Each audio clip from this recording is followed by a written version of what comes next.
ഇരുട്ട് പോകാനുണ്ട്. ബത്തേരി കിച്ചണിൻ്റെ ഇന്നത്തെ വീഡിയോയിലേക്ക് എല്ലാവർക്കും സ്വാഗതം. എന്തൊക്കെയുണ്ട് എല്ലാവർക്കും വിശേഷം? എല്ലാവരും സുഖമായിട്ടിരിക്കുവാണോ? 3-4 ദിവസമായില്ലേ വീഡിയോ ഒക്കെ ഇട്ടിട്ട്. ഞങ്ങളും ഇവിടെ സുഖമായിട്ടിരിക്കുക. തലവേദനയൊക്കെ ആയിട്ട് കുറച്ച് വയ്യാഴികയൊക്കെ ഉണ്ടായിരുന്നു കേട്ടോ. അതുകൊണ്ടാണ് വീഡിയോ ഇടാത്തത്. വീഡിയോ ഇടണം എന്നൊക്കെ വിചാരിച്ച് വീഡിയോ ഒക്കെ എടുത്ത് വെച്ചായിരുന്നു. പക്ഷേ എഡിറ്റ് ചെയ്യാനൊന്നും വയ്യാത്തതുകൊണ്ട് ഇടാൻ പറ്റിയില്ല. അപ്പോൾ ഇന്ന് ഞാൻ കുറച്ച് വീട്ടിലെ കാര്യങ്ങളെല്ലാം കൂടെ വീഡിയോ എടുത്ത് വെച്ചതും പിന്നെ ഒരു ബാത്റൂം ക്ലീനിങ്ങിൻ്റെ വീഡിയോയും എല്ലാം കൂടെ ഉൾപ്പെടുത്തിക്കൊണ്ടുള്ള വീഡിയോ ആട്ടോ ഇന്നത്തെ.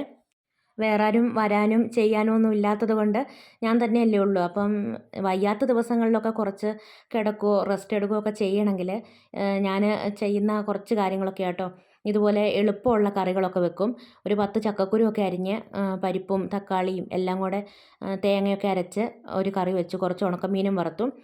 ഒരുപാട് കറികൾ വെക്കുന്ന പരിപാടിയൊന്നുമില്ല. എല്ലാവർക്കും കൂടി ഇഷ്ടപ്പെട്ട എളുപ്പമുള്ള കറി അങ്ങ് വെക്കും. പിന്നെ പാത്രം കഴുകുന്ന സമയത്ത് ഇതുപോലെ അത് വേസ്റ്റുകളെല്ലാം എടുത്ത് ആദ്യം മാറ്റിയിട്ട് പാത്രം കഴുകാനുള്ളതൊക്കെ ചുറ്റോട് ചുറ്റും അടുപ്പിച്ച് കൊണ്ട് വെച്ചിട്ടുണ്ട് കേട്ടോ.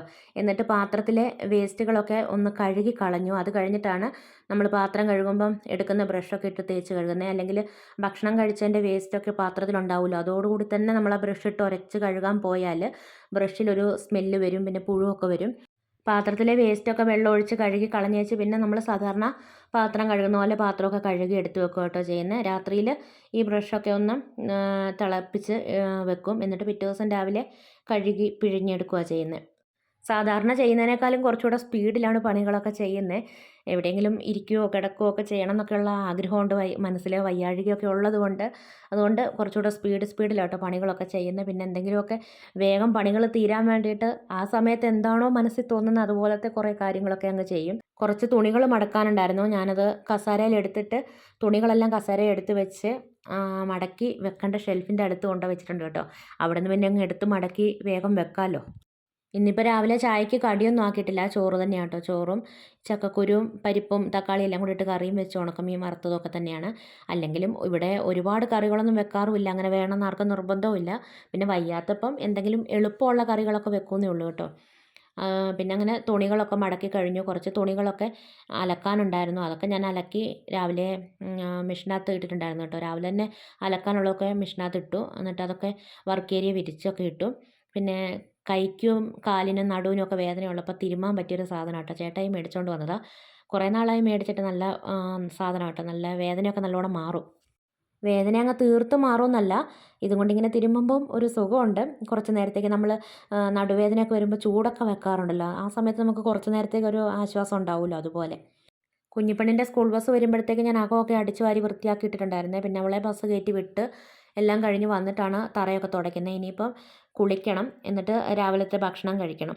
ചെയ്യാനാണെങ്കിൽ ഇനിയും പണികളൊക്കെ ഉണ്ട്. പക്ഷേ വയ്യാത്തത് കൊണ്ട് ഇന്നിപ്പോൾ ഇത്രയൊക്കെ ചെയ്യുന്നുള്ളൂ കേട്ടോ. ഒരുമാതിരിയൊക്കെ വൃത്തിയാക്കിയൊക്കെ ഇട്ടു. സാധാരണ ഞാൻ മോപ്പൊക്കെ മുക്കി 2-3 പ്രാവശ്യമൊക്കെ തുടയ്ക്കുന്നത്. ഇന്നിപ്പോൾ ഒറ്റ പ്രാവശ്യം അങ്ങനെ തുടച്ചങ്ങനെ പോയതേ ഉള്ളൂ. പിന്നെ തലവേദനയൊക്കെ മാറിയിട്ട് ബാത്റൂം ക്ലീൻ ചെയ്യുന്ന സമയത്ത് ഞാൻ എടുത്ത വീഡിയോ കേട്ടോ ഇത്. നമ്മുടെ വീട്ടിലുള്ള കുറച്ച് സാധനങ്ങളൊക്കെ വെച്ച് പറ്റിപ്പിടിച്ച ടൈലിലെ കറയൊക്കെ പോകാൻ വേണ്ടിയിട്ട് പറ്റുന്നൊരു മിക്സാട്ടോ ഇത്. ഞാൻ പുറത്ത് വാഷിംഗ് മെഷീൻ്റെ മുകളിൽ വെച്ചിട്ടാണ് ഈ ഒരു മിക്സ് ഉണ്ടാക്കുന്നത്. നമുക്ക് പഴയൊരു പാത്രമോ അല്ലെങ്കിൽ ചിരട്ടയോ അങ്ങനെ എന്തെങ്കിലും എടുക്കാം കേട്ടോ ഈ ഒരു മിക്സ് ആക്കാൻ വേണ്ടിയിട്ട്. ഇവിടെ ഒരു ബാത്റൂമാണ് ഉള്ളത്. അപ്പോൾ ഒരു ബാത്റൂം കഴുകാനുള്ള സാധനങ്ങളൊക്കെ ആട്ടോ ഞാൻ ഈ പാത്രത്തിലെടുക്കുന്നത്. 1 സ്പൂൺ ബേക്കിംഗ് സോഡ അല്ലെങ്കിൽ അപ്പക്കാരം, പിന്നെ ചായപ്പൊടി 1 സ്പൂൺ എടുത്തിട്ടുണ്ട്, പിന്നെ 2 സ്പൂണ് ഉപ്പ്, പിന്നെ ഒരു നാരങ്ങാനീര് പിഴിഞ്ഞൊഴിക്കുന്നുണ്ട്. പിന്നെ നമുക്ക് നമ്മൾ വീട്ടിൽ ഏത് സോപ്പ് പൊടിയാണോ ഉപയോഗിക്കുന്നത് അത് കുറച്ചിടാം. അതല്ലെങ്കിൽ ഇതുപോലെ വാഷിംഗ് മെഷീനകത്തൊക്കെ നമ്മൾ സോപ്പിൻ്റെ ലിക്വിഡ് വാങ്ങൂലേ, അതേതായാലും കുഴപ്പമില്ല, അതും കുറച്ച് ഒഴിച്ചിട്ടൊന്ന് മിക്സാക്കി എടുക്കാം. വെള്ളമൊന്നും വേണ്ടി വരില്ല കേട്ടോ മിക്സാക്കാൻ വേണ്ടിയിട്ട്. ഈ ഒരു ലിക്വിഡും പിന്നെ നാരങ്ങാനീര് പിഴിഞ്ഞൊഴിച്ചിട്ടുണ്ടല്ലോ അതും കൂടെ ചേർത്തങ്ങ് കുഴച്ചെടുത്താൽ മതി. ഈ ഒരു മിക്സിൽ ചായപ്പൊടി ഇട്ടത് ടൈലിലെ പറ്റിപ്പിടിച്ച കറയൊക്കെ പോകാൻ വേണ്ടിയിട്ടാണ് കേട്ടോ. കുറച്ച് പഴകിയ ബാത്റൂമും ടൈലും ഒക്കെ ആണെങ്കിൽ കറകളൊക്കെ ഉണ്ടാവും. അപ്പോൾ അങ്ങനത്തെ കറകളൊക്കെ പോകാൻ വേണ്ടിയിട്ട് കുറച്ച് ചായപ്പൊടിയും കൂടെ മിക്സാക്കിയിട്ട് നമ്മൾ ബാത്റൂം കഴുകുവാണെങ്കിൽ നന്നായിട്ട് വെളുക്കും കേട്ടോ.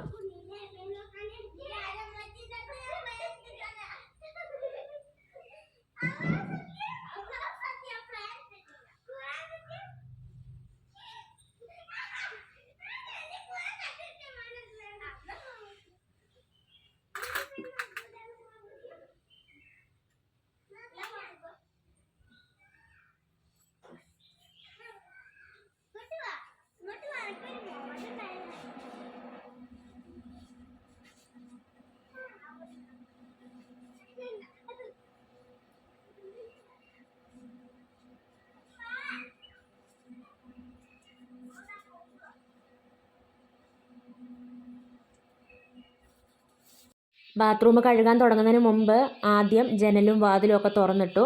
പിന്നെ കയ്യിൽ ഗ്ലൗസൊക്കെ ഇട്ടിട്ട് വേണം കേട്ടോ ബാത്റൂം കഴുകാൻ വേണ്ടി പോകാൻ.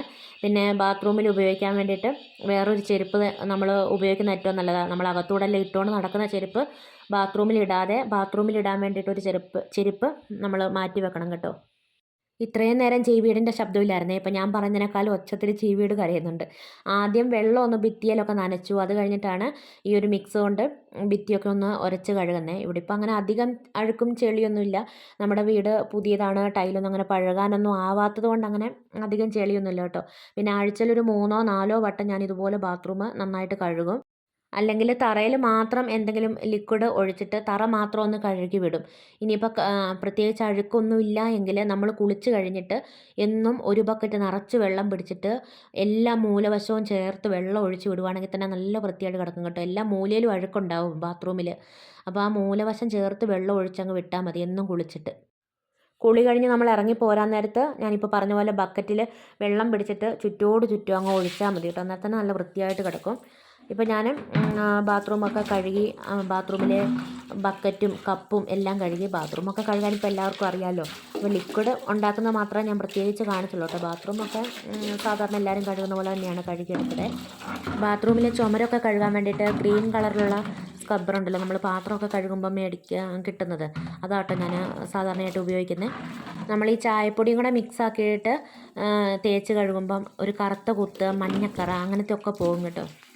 സ്റ്റീലിൻ്റെ സ്ക്രബ്ബറൊന്നും നമ്മൾ ബാത്റൂം ക്ലീൻ ചെയ്യാൻ വേണ്ടിയിട്ട് എടുക്കരുത് കേട്ടോ. അന്നേരം ഒരു സ്ക്രാച്ച് വരും. ടോയ്ലറ്റിൻ്റെ സീറ്റ് കഴുകാൻ വേണ്ടിയിട്ട് വേറൊരു ബ്രഷും ഉൾവശം കഴുകാൻ വേണ്ടിയിട്ട് വേറൊരു ബ്രഷുമാണ് ഞാൻ ഉപയോഗിക്കുന്നത്. പിന്നെ വല്ലാതെ അഴുക്കൊക്കെ ഉണ്ടെങ്കിൽ ഒരു ടൂത്ത് ബ്രഷൊക്കെ വെച്ചിട്ട് ടോയ്ലറ്റ് കഴുകാം. അതല്ലെങ്കിൽ നമുക്ക് ഈ പൈപ്പ് കഴുകാനും ടൈലിൻ്റെ ഇടയ്ക്കത്തെ ജോയിൻറ്റിൻ്റെ ഇടയ്ക്കുള്ള അഴുക്ക് പോകാനും ഒക്കെ ഇതുപോലൊരു ടൂത്ത് ബ്രഷ് ഉപയോഗിക്കാം കേട്ടോ. പിന്നെ ബാത്റൂം ക്ലീനിങ്ങിന് നമ്മൾ ഉപയോഗിക്കുന്ന സാധനങ്ങളെല്ലാം വേറൊരു സ്ഥലത്ത് കഴുകി ഉണക്കി വൃത്തിയായിട്ട് സൂക്ഷിച്ച് വെക്കണം. ബാത്റൂമിൽ കണ്ണാടിയൊക്കെ ഉണ്ടെങ്കിൽ കുറച്ച് വിനാഗിരിയും വെള്ളവും കൂടെ മിക്സ് ആക്കിയിട്ട് ലിക്വിഡാക്കി സ്പ്രേ ചെയ്ത് തുടയ്ക്കുവാണെങ്കിൽ നല്ല വൃത്തിയായിട്ട് കിട്ടും കേട്ടോ. പിന്നെ നമ്മൾ പൈപ്പൊക്കെ കഴുകി നന്നായിട്ട് ഉണങ്ങിയ തുണി കൊണ്ട് തുടയ്ക്കണം, അല്ലെങ്കിൽ ഒരു വെള്ളപ്പാടുണ്ടാവും. അതിപ്പോൾ ബാത്റൂമിലെ മാത്രമല്ല, എവിടുത്തെ പൈപ്പാണെങ്കിലും ഇതുപോലെ ഒരു ഉണങ്ങിയ തുണി കൊണ്ട് കഴുകിയതിന് ശേഷം തുടയ്ക്കണേ. പിന്നെ പുൽത്തൈലം ഒരു കുപ്പിയിൽ വെള്ളമൊക്കെ ഒഴിച്ച് മിക്സാക്കി വെച്ചിട്ടുണ്ട്. അത് ക്ലോസറ്റിൽ ഇടയ്ക്ക് ഒഴിച്ചു കൊടുക്കുകയാണെങ്കിൽ ഈച്ചയും പ്രാണിയും അങ്ങനത്തെ ഒന്നും ഉണ്ടാവത്തില്ല. നല്ല മണം ഉണ്ടാവും ബാത്റൂമിൽ. പിന്നെ ബാത്റൂമിൻ്റെ വാതിക്കൽ ഇതുപോലെ ഇച്ചിരി വീതി നീളമുള്ള ചവിട്ടി ഇടുവാണെങ്കിൽ ഏറ്റവും നല്ലതാട്ടോ. പിന്നെ നമ്മൾ കുളിക്കാൻ പോകുമ്പം ഒരുപാട് തലമുടിയൊന്നും ബാത്റൂമിൽ വീഴാതിരിക്കാൻ വേണ്ടിയിട്ട് കുളിക്കാൻ പോകുന്നതിന് മുമ്പ് തലമുടി നന്നായിട്ട് ചീകി അതിൻ്റെ കെട്ടൊക്കെ ചെടയൊക്കെ കളഞ്ഞ് കുളിക്കാൻ വേണ്ടി പോകുവാണെങ്കിൽ ഒത്തിരി തലമുടിയൊന്നും ബാത്റൂമിൽ അങ്ങനെ വീഴത്തില്ല. പിന്നെ ക്ലീനിങ് മടിയാണെങ്കിലും ക്ലീൻ ചെയ്തിട്ട് ഇതെല്ലാം ഇങ്ങനെ വൃത്തിക്ക് കിടക്കുന്ന കാണുമ്പോൾ ഒരു രസമല്ലേ, ഒരു ഭയങ്കര സന്തോഷമല്ലേ. ഇന്നത്തെ വീഡിയോ ഉപകാരപ്രദമായി ഇഷ്ടമായെങ്കിൽ സബ്സ്ക്രൈബ് ചെയ്യാനും ലൈക്ക് ചെയ്യാനും ഷെയർ ചെയ്യാനും കമൻറ്റ് ചെയ്യാനും ഒന്നും മറന്നു പോകരുതേ. നാളെ പുതിയൊരു വീഡിയോയുമായി നമുക്ക് വീണ്ടും കണ്ടുമുട്ടാം.